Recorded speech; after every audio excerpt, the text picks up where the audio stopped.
L'entreprise du jour, c'est Demain AI, une start-up qui accompagne et conseille les entreprises pour intégrer l'intelligence artificielle dans leur processus de production et dans leur gestion administrative. Avec nous sur le plateau de Direct Marché ce matin pour en parler, son président fondateur, Olivier Méjean, bonjour. Bonjour. Alors pour commencer dans les grandes lignes, est-ce que vous pouvez nous expliquer la genèse de Demain AI? Qu'est-ce qui vous a motivé pour créer ce pure player? Alors, en fait, on a constaté que les solutions d'intelligence artificielle commençaient à arriver à un certain degré de maturité. Capacité de calcul, afflux de données absolument considérable et des algorithmes qui commençaient à être de plus en plus au point. Donc on a constaté à l'étranger cette formidable vague qui montait, là je vous parle des années 2017 finalement, et on a décidé de créer un cabinet pour accompagner en fait les entreprises dans l'intégration des solutions d'intelligence artificielle, mais une intégration très concrète. Voilà, et l'entreprise a été créée en janvier 2018. Et alors à quel type d'entreprise vous vous adressez? Plutôt des PME, plutôt des groupes du CAC 40? Alors en fait c'est vrai qu'il faut une certaine taille pour pouvoir assimiler ces solutions. Donc on s'adresse plutôt à des entreprises qui ont une certaine taille, je dirais plutôt des ETI, également des plus grandes entreprises. Par contre, nous n'accompagnons pas pour l'instant de petites PME. D'accord. Et alors vos équipes, est-ce qu'elles sont, j'imagine que depuis janvier 2018, la création, les équipes ne sont pas particulièrement étoffées, mais est-ce qu'elles sont spécialisées? Comment vous fonctionnez? Absolument. En fait, en fonction du client pour lequel on doit travailler, on constitue une équipe projet chez Demain.ai dans lequel on va associer des compétences qui sont liées directement au projet que l'on doit traiter. Donc ça peut, on va en général organiser une équipe avec des informaticiens bien sûr, parfois des docteurs en sciences du langage quand il s'agit d'applications vocales ou de technologies de texte, et également des personnes qui sont spécialisées sur les ressources humaines et qui vont pouvoir avec nous étudier la manière dont il va falloir organiser l'entreprise pour l'exploitation de cette solution. Donc vous avez un réseau de personnes? Oui, absolument. En fait, le terme un peu pompeux, c'est l'open organisation. Voilà, donc on essaye d'être le plus agile possible pour coller au mieux aux besoins des entreprises. Alors avec ces équipes, quelles solutions proposez-vous concrètement aux entreprises? Alors concrètement, en fait, on va les accompagner dans l'implémentation de différents outils. Donc on a une approche très opérationnelle. Vous ne faites pas d'état des lieux quand on fait bien sûr un état des lieux, on essaye d'analyser les processus en place dans l'entreprise pour identifier les endroits où on peut placer des solutions d'intelligence artificielle en fonction des objectifs bien sûr qui peuvent être recherchés. Et puis ensuite on va demander à l'entreprise de constituer une équipe projet en fait finalement qui va être le miroir de la nôtre, et on va avancer ensemble de manière assez rapide, assez volontariste sur l'implémentation concrète de telle ou telle solution. Voilà, donc à partir de là ça facilite l'acceptation, puisque bien sûr les collaborateurs de l'entreprise qui vont avoir à utiliser la solution finalement font partie du projet dès le départ, et ça nous permet d'avancer très vite. Vous avez ressenti quand même, vous n'avez pas ressenti de crainte de la part, alors pas forcément du management, mais des salariés? On entend tellement dire que l'intelligence artificielle va remplacer l'homme, en tout cas dans les entreprises. Alors on entend beaucoup ça, c'est vrai, absolument. Les craintes, elles peuvent être du côté du management comme du côté des collaborateurs, il faut être tout à fait lucide. C'est vrai que ces technologies sont des technologies de transformation, les entreprises sont transformées par l'IA, et c'est vrai que finalement c'est un dossier pour le management qui est stratégique mais qui est un sujet de transformation, donc toujours difficile à opérer, donc besoin d'un accompagnement, d'une implication des collaborateurs. Et côté, je dirais, collaborateurs, finalement on subit tout ce qu'on peut lire parfois dans les médias, tout l'héritage qu'on a de la littérature d'anticipation ou des films de science-fiction. Oui, c'est ce que j'allais dire, et des films. Bien sûr, on est complètement influencé par tout ça, et on a l'impression qu'il y a un robot demain qui va venir faire le job à notre place. Alors que finalement, il s'agit d'outils qui vont aider les collaborateurs à réaliser des tâches finalement soit plus rapidement, soit de manière plus précise. Alors, il y a des segments, j'imagine, qui sont plus adaptés. Est-ce que vous pouvez nous donner des exemples pour qu'on se rende compte vraiment des capacités d'amélioration que ça peut apporter? Alors en fait, l'intelligence artificielle touche par principe tous les pans de l'entreprise. Donc vous connaissez très certainement l'industrie 4.0, donc là c'est vraiment l'industrie qui va intégrer la robotique, les RPA ou l'intelligence artificielle. Dans le domaine du marketing et des ventes, il y a beaucoup d'applications. Vous avez assisté à l'émergence des assistants vocaux, à des possibilités de personnalisation, hyper personnalisation des offres, Netflix, YouTube, enfin bon, et puis d'autres exemples. toute la gestion administrative également peut être impactée, que ce soit les ressources humaines, la comptabilité, ou en fait tous les éléments qui vont permettre d'effectuer des corrélations, donc pour anticiper l'avenir, qui vont permettre de répondre aux collaborateurs sur des questions qu'ils peuvent poser dans le domaine des ressources humaines, combien il me reste de RTT, oui, les congés payés, vous voyez, il y a moyen de créer des interfaces, absolument, et les services ressources humaines sont beaucoup sollicités pour ce genre de sujet. Voilà, donc le fait d'apporter ce type d'information, par exemple, si on reste sur cet exemple précis, permet finalement aux collaborateurs du service des ressources humaines de passer plus de temps avec les salariés et de ne pas finalement être amené tout au long de la journée à apporter les réponses sur voilà, les remboursements de frais, les RTT, les congés, ce genre de choses. Alors il y a des outils qui existent dans les intranets. Par contre, dès qu'on est sur une très grosse organisation où finalement on va avoir une diversité de questions et de questionnements qui vont émerger, là l'IA et notamment les technologies vocales peuvent permettre de créer des interfaces sont tout à fait efficaces. Et alors, à contrario, est-ce qu'il y a des segments d'activité au sein de l'entreprise qui sont moins adaptés pour utiliser l'intelligence artificielle ?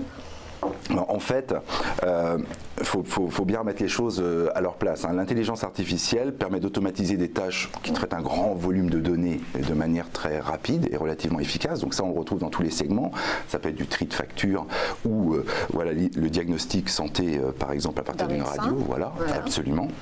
Donc ça c'est très efficace. La deuxième capacité, c'est de prévoir, d'anticiper, c'est-à-dire anticiper nos besoins, anticiper nos comportements, finalement, pour nous apporter une réponse la plus précise possible et la plus adaptée possible. Et puis, ça révolutionne également l'expérience utilisateur. Et on sait que c'est central pour le business aujourd'hui, puisque finalement, on peut créer une nouvelle relation avec ses clients ou ses fournisseurs d'ailleurs, à travers différentes interfaces, soit en leur donnant des informations plus précises pour fluidifier soit les ventes, soit quand il s'agit de fournisseurs, les achats, soit même découvrir de nouveaux territoires d'expression.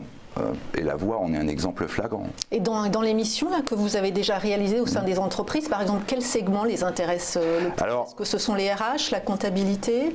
Nous, on travaille beaucoup pour l'instant sur des solutions d'automatisation de création de génération de contenu, de texte par exemple. Comment est-ce qu'on est capable de produire automatiquement un bilan financier, par exemple, tous les matins par la machine, quoi, de manière à ce que les actionnaires aient un rapport sur leur portefeuille, l'évolution du portefeuille. Donc ça, la machine peut le générer. On travaille sur des textes également de gestion des archives. Donc elle est identifiée, par exemple, dans les archives audiovisuelles, qui parle à quel moment, puisqu'on sait que c'est très difficile de retrouver au milieu des vidéos les différents intervenants. Et l'intelligence artificielle peut permettre de transformer du son en texte et ensuite d'analyser ce texte et bien sûr de l'organiser. Donc on travaille sur ce genre de projet. On travaille bien sûr sur des projets vocaux, puisque ça c'est la grande nouvelle expérience apportée par l'IA qui crée une nouvelle relation finalement entre une entreprise et ses stakeholders. D'accord. Alors vous venez de sortir dans votre actualité, vous venez de sortir un livre qui explique tous les avantages et les apports de l'intelligence artificielle pour le business. Est-ce qu'on peut faire un état des lieux fin 2018 justement de l'intelligence artificielle au sein des entreprises en France? Est-ce qu'elles ont préparé, et des administrations, est-ce qu'elles ont préparé ce changement? Est-ce qu'on est plutôt en avance? Je vous pose la question, mais j'y crois pas. Est-ce qu'on est plutôt en avance par rapport au reste de l'Europe? En Europe, ça va, le problème il est plus global. Alors, on va revenir sur l'état des lieux.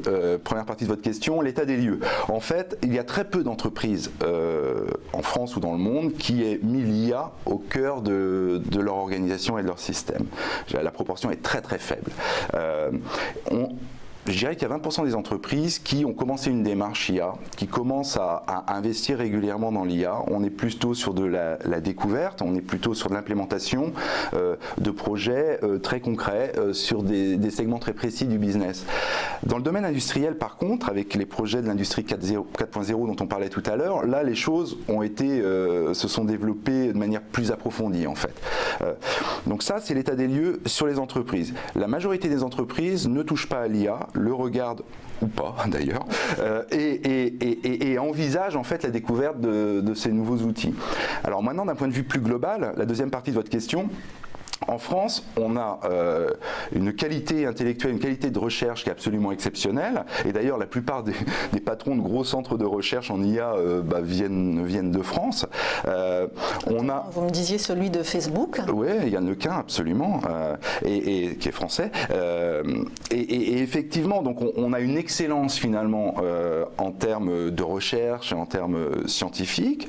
On a une grande vitalité du tissu de start-up également.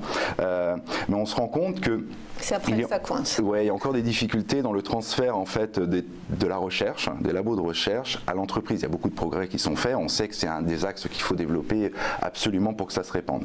Et j'irais d'un point de vue européen, si je sors la Grande-Bretagne, la France se débrouille pas mal.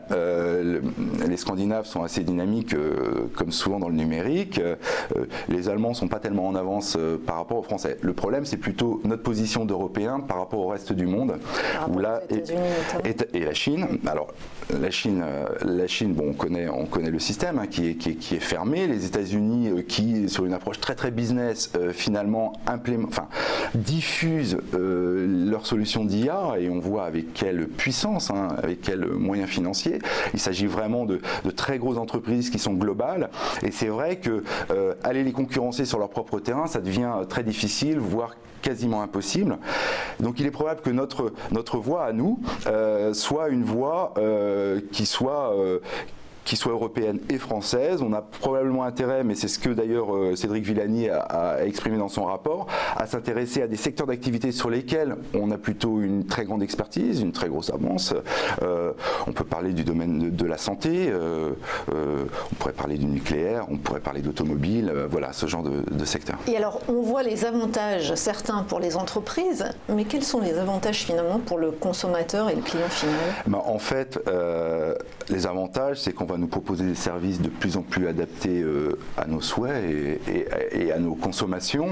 Alors, on voit bien d'ailleurs dans les recommandations qu'on nous fait qu'il y a des choses qui ne sont pas tout à fait au point. On nous recommande des choses qui ne nous intéressent pas tout à fait, mais tout ça progresse beaucoup. Ça nous permet d'être livrés plus rapidement, par exemple, puisque quand il y a de l'IA dans les entrepôts, forcément tout va plus vite. Donc finalement, ça fluidifie les rapports entre le numérique et notre vie réelle. Enfin, juste une dernière question. Quel est le frein, selon vous, actuel au développement de l'intelligence artificielle en France? Alors, je pense que c'est le manque de connaissances de la matière. C'est pour ça que c'est très important de pouvoir expliquer ce dont il s'agit. D'ailleurs, on a créé une académie de formation pour aller plus loin dans ce sens. On se rend compte que l'incompréhension, ou la mauvaise compréhension plutôt, du sujet aboutit à des conclusions qui sont pas forcément réalistes. Et donc, le gros effort, vraiment, c'est la formation, c'est l'éducation en amont, c'est la formation pour les collaborateurs des entreprises pour savoir exactement ce qu'on peut faire de cette matière et ce que c'est. Voilà, avec ses limites et ses avantages, bien sûr. Merci beaucoup, Olivier Méjean, président fondateur de Demain AI.